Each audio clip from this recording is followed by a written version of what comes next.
everybody. Today you find me in the driver's seat of a Series 1 Lotus Elise Sport 160, a special version of an already very special car. And I happen to think this might be just about the best Lotus Elise ever made. Why is that? Well, find out in today's episode of JAYEMM on Cars.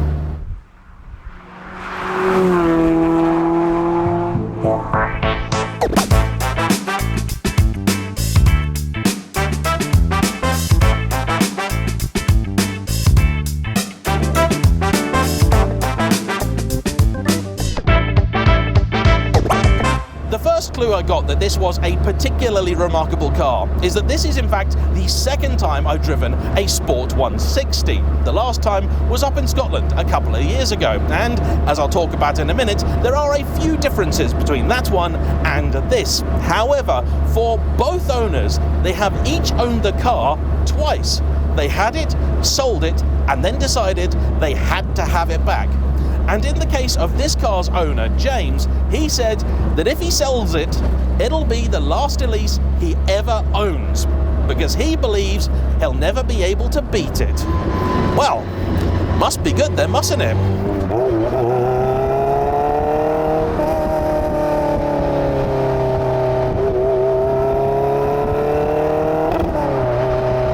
It really is.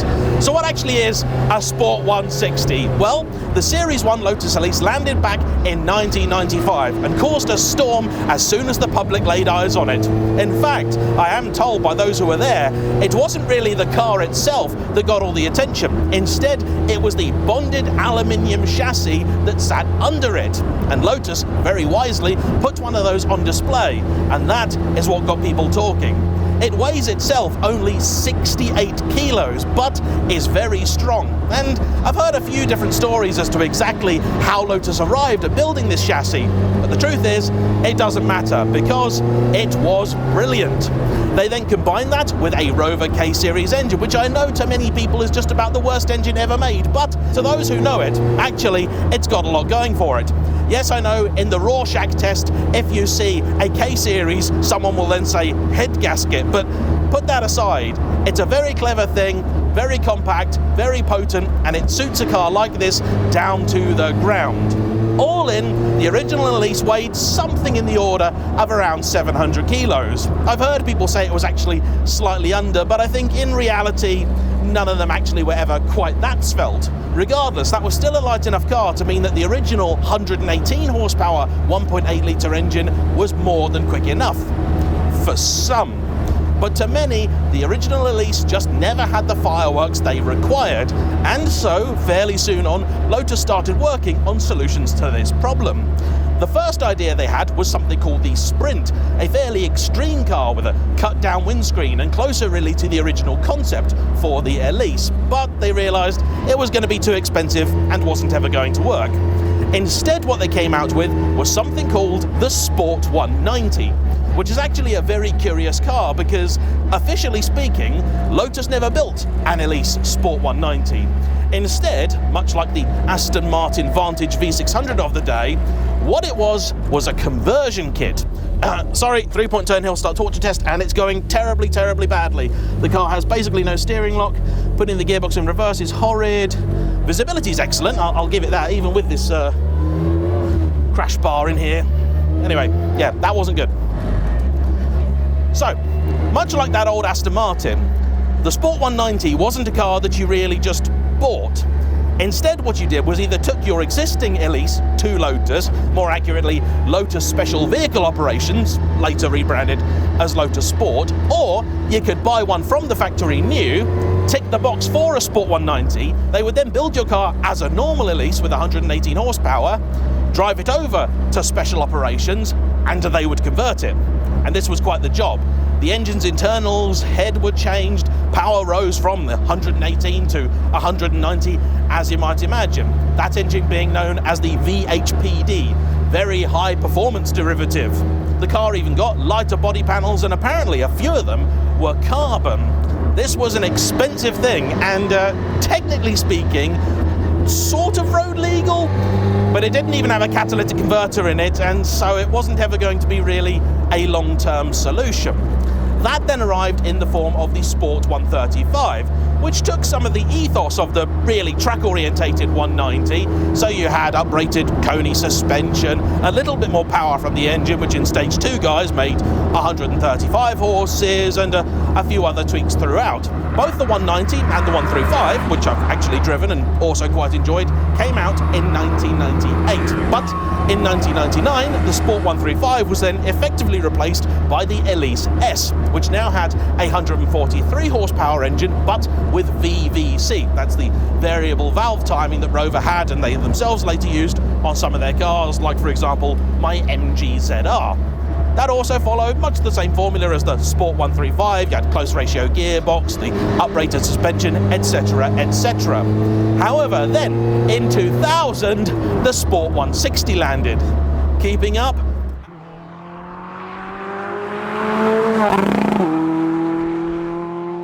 And that was effectively the successor to the Sport 135. So had, again, the same uprated suspension. There may have been subtle differences, but the intent was still the same. Lower, firmer, slightly more track-orientated. The engine now made, as you might have guessed it, 160 horsepower, 131 pounds-feet of torque, but unlike the Elise S, it did without the variable valve timing. It did have the intake plenum from a VVC. Why, I don't know. But it also had different cams, valve train. The block was as original, but the exhaust was a little fruity with a Motorsport catalytic converter. The airbox was bespoke, and it was a rather spicy thing. So much so that the original 50 were made under SVA, single vehicle approval, which for those unfamiliar is the same process you'd go through if you had a kit car. And the reason you do that is because the regulations aren't quite as stringent as they are for a more series production vehicle. But as there was great demand for the Sport 160, they sold only something like 85 of the 135 and over 300 of the 160, they then eventually did get it type approved. But in order to meet said approval, they had to make some changes. So a secondary airbox was fitted, a larger catalytic converter installed. The exhaust in this apparently is actually basically the same as a 340R. And though you may not believe me from either the look or the sound of it, this is the original exhaust.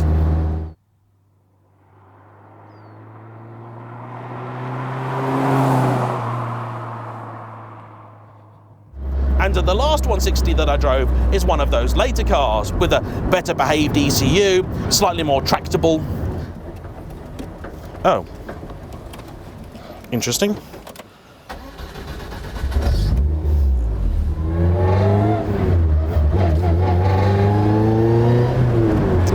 That's curious. The car just died on me. Anyway, hope that doesn't happen again. So the last 160 that I drove was one of those later type-approved cars. This one is one of the earlier SVA ones. And in order to maintain the ethos of the original, James hasn't even fitted the later drivability kit that Lotus offered. So it's still running its original map and everything, meaning that at idle it's a nice, raughty, angry-sounding little thing. Has that lumpy tick over that promises something quite special. And this, of course, being a now near 25-year-old Lotus, there have also been a few modifications made to it over the years, including, perhaps most obviously, the fitment of this roll bar here, which is an original and genuine accessory. I see 190s with them. It also has this removable and very nice and tiny little steering wheel. The paintwork is Verde Scandal, a Fiat colour, apparently. Just 7 of these cars were painted in this colour here in Britain, and this one has to be the most famous of them all. In fact, it might be the most famous 160 full stop, because not only did it feature in Evo magazine way back in 2000, the photos were then licensed by Lotus themselves. So, if you've ever seen a picture of an Elise 160 in a sort of official setting, there's a good chance it's this exact car. And that is part of the reason why James has held onto it now for 15 years. And the other part, of course, is how it drives.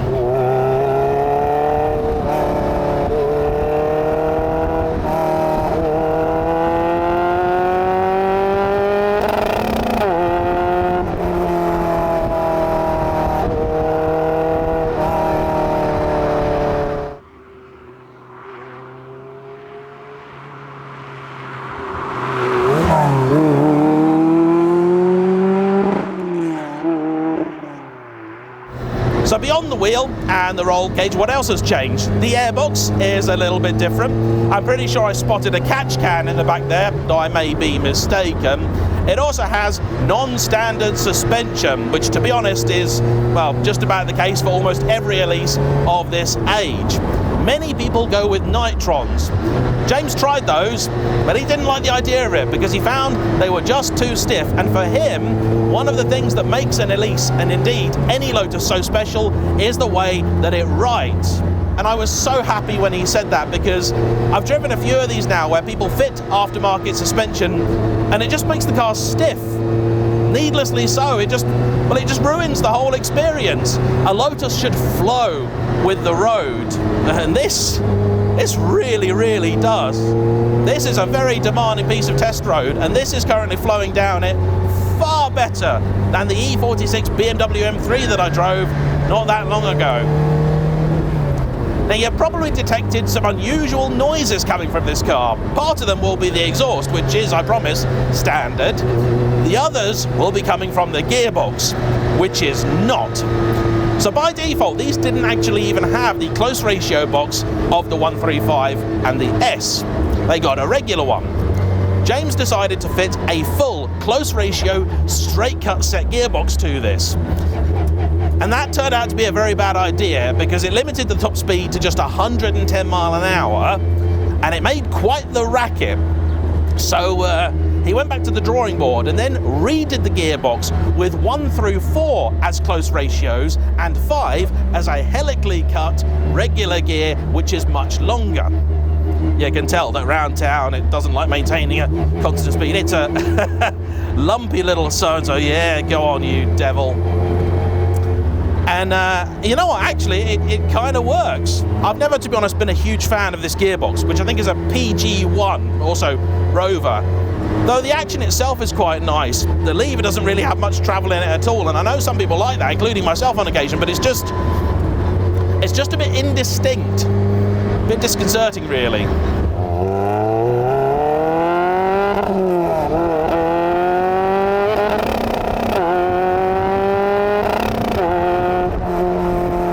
The car does also have the ability to flat shift, so back there, I know it sounded like I was bouncing into the rev limiter, once I probably was. Actually, you just leave the throttle where it is, put the clutch down, pull, and it does its own thing. Not sure I'm fond of that. I mean, I don't trust myself, if I'm being entirely honest.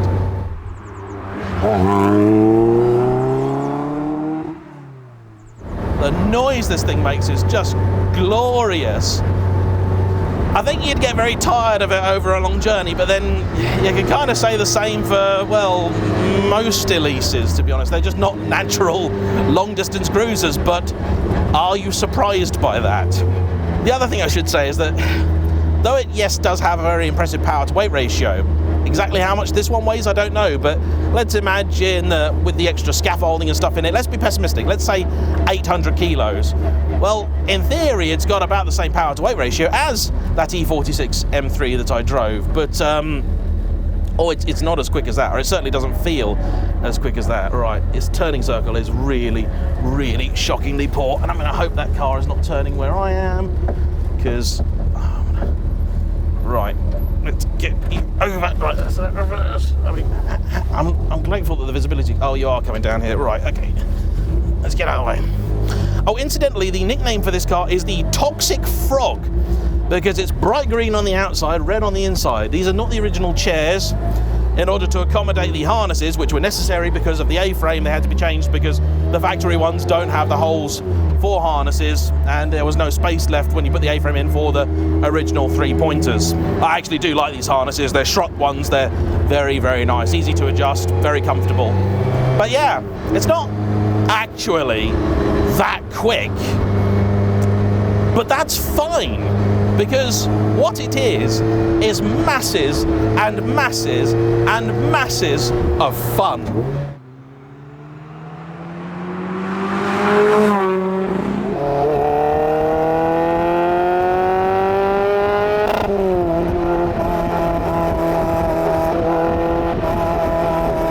And this means that even though the actual overall limits of the chassis aren't as high as you may think, they're still pretty high, it communicates to you so clearly that you're never in any doubt, you're never in any worry. You don't mind the fact it hasn't got traction control, stability control, or anything else. It's not a problem. It's just about you, the car, the road, and nothing else. And that, to me, is what not just a sports car, but a Lotus in particular should always be about.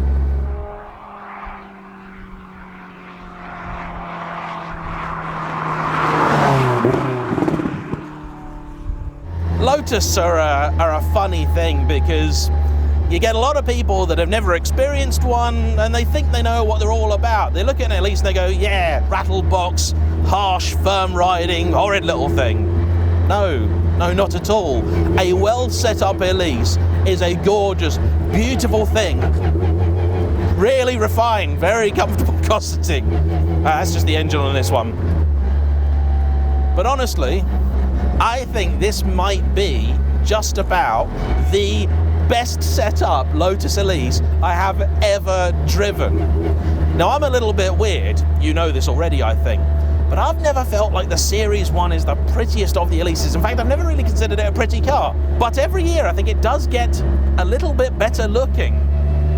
I myself had a Series 2, a 111R with the 190 horsepower Toyota engine, and that was a mistake because, well, when you were absolutely caning it, that was a lot of fun, but when you weren't, it was a bit frustrating, really. Also, the pedals just didn't work quite right. Oh, this incidentally has an uprated pedal box because it's now got uprated AP brakes as well, and that was necessary to be able to balance and bias them correctly. But this thing, if you're into the business, the art of driving, oh, it's so flipping good. It just flows with the road and the steering. Oh, I've not mentioned that yet, have I? But yeah, there's a reason this is the benchmark for brilliant steering. The weighting is sensational, of course. It's unassisted. There's not even a brake servo in this, so the brake pedal is also nice and heavy.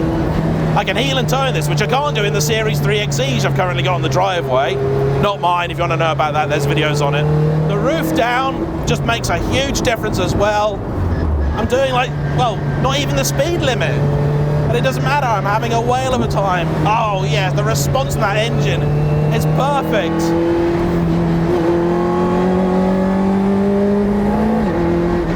And if you want to get the absolute best from it, yeah, you do need to rev it, you do need to push it, but that's no chore whatsoever.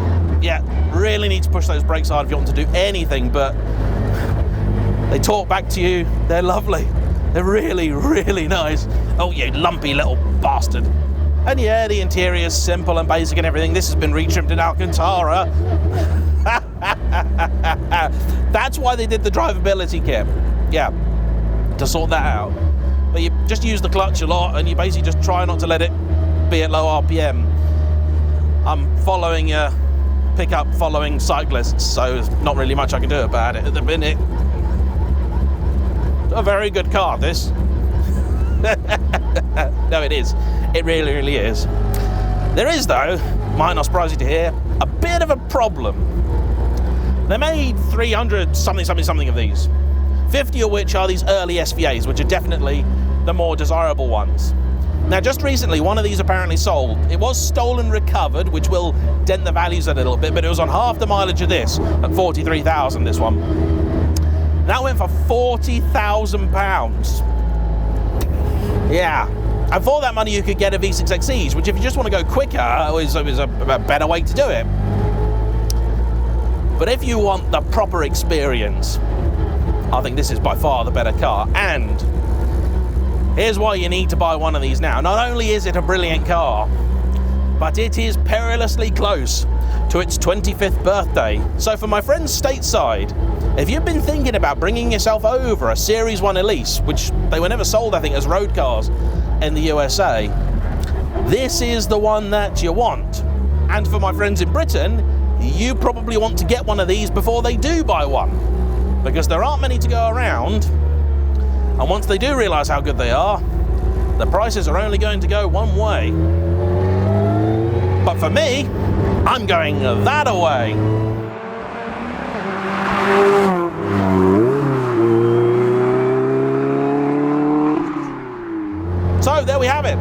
is the Series 1 Lotus Elise Sport 160. Technically speaking, the fastest car they ever sold direct from the factory in the original run. And it just so happens to be, certainly here, I think it's also the best. Which really, given the company it keeps, makes this the best of the best of the best with honours. Oh, there's a tree in my way. That wasn't there earlier. A big thank you to James for bringing his car out, and as ever, thanks to you for watching. Don't forget to hit the like button, comment down below, subscribe if you haven't already, and if you've got a Lotus you want to see on the channel, email me. My address is in the description of every video. It's talk@jayemm.com. I'll see you for the next one. Bye-bye.